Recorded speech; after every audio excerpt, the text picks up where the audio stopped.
And we're joined now by Virgil Goode, the sixth-term congressman from Virginia. Thanks for making some time for us and coming all the way out here to the district. Thank you, Brooke. Good to be here. One of the big lines of discussion in your candidacy has been because of your background in Virginia, you could tip that swing state. And I know you're going to say that you take your support from both Obama and Romney, and it won't swing the election either way, even though there was a poll last week showing 5% support for you among very conservatives and just 1% among liberals. So I won't ask you if you're going to tip the election to Obama. I'll only ask you whether you care. Do you care whether your candidacy tips who wins? Well, what I care about are the points that I've made during the campaign. And we'll get to all that. We're going to spend our whole interview on those points. All but right. first, do you care if you affect the election? Well, I want the points that I'm raising to become the majority philosophy in this country. What I'm hearing is if the means to you getting your points out is that Obama wins, that's okay. Yeah, getting the points out is the most important thing so people understand where this nation is headed.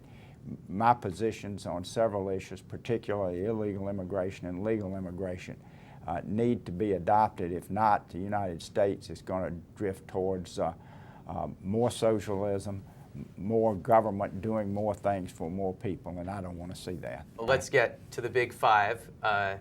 and give you a chance to address them. Number one is jobs. Obama says investment. Romney says unshackling the private sector. What's your recipe to create jobs? Immigration is the key. We've got to end illegal immigration. Illegal immigration is a huge job taker. I can give anecdotal story after anecdotal story. But the biggest is allowing so many green card admissions into this country every year. And you won't hear Obama talk about it, and you won't hear Romney talk about it. It's not PC to talk about it. But we let in 1.2 million green card holders annually.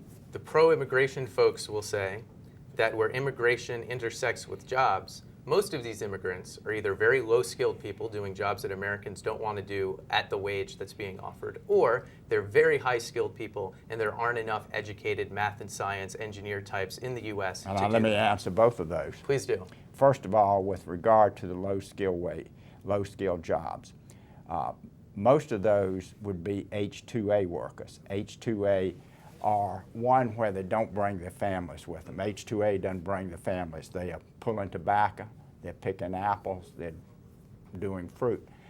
But my argument is the wages in those, like working in a hotel. Now I know Romney doesn't want to hear that, and probably Obama doesn't want to hear it either, but certainly Romney doesn't want to hear it. Their wages should come up. I'm for better wages for the American worker. Even if it means fruit's more expensive, my stay at the hotel's more expensive, Yes. going out to dinner's more expensive. Yes, we need jobs. In the long run, it would be less expensive because the economy would be better and people would be spending more money. But I think that helps the economy of the United States. We need to be looking out for our own citizens first, instead of just saying we want all of our institutions to be international institutions. Okay, we've spent a bunch of time on jobs. We've got four more big All topics right, to get let's through. go. Deficit. How does your position on solving the deficit problem differ from the major candidates? My position is mainly cutting. I think we need to trim the deficits. We don't need to tax more. No, but I would be in favor of ending some preferences and deductions, particularly refundable credits, which would bring in. In other words, I think with credits you should be able to wipe out your income tax, but you shouldn't be able to get a check in the mail for whatever reason. Romney Ryan is for a 20% tax cut across the board. I don't think you can do any tax cut like that until you get a balanced budget. If you're going to solve the deficit through cuts, they're big cuts. So what is it? Is it military? Is it entitlements? Not Social Security, not Medicare, because people have already paid for that. Not veterans benefits, nearly everything else right on the table. Agriculture, food stamps, defense, social programs, education needs to be whacked big time, foreign aid needs to be whacked big time, NASA, Indian Affairs, right across the board. Issue 3, entitlements. Both the major candidates say for people 55 and over, their benefits won't change. We need some down the line changes. Where do you stand on entitlements? No.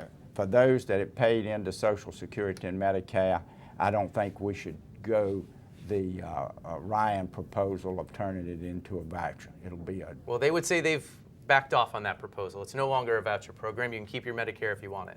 Yes, but your option when you get to that point is it's going to force you into negotiating with the insurance companies, and I think a lot of seniors can't do that. What do you think of Obamacare? Should it be repealed? Obamacare needs to be repealed. Huge cost on the American people. You're hiring 16,000 more IRS agents to police small businesses. Repeal Obamacare. Okay. Issue 5 is the role of government. Too much regulation and red tape right now in many different areas, particularly in the energy area. That greatly help the economy, reduce regulations, not increase them. Virgil Goode, thank you very much for your time. All right, thank you, Brooke.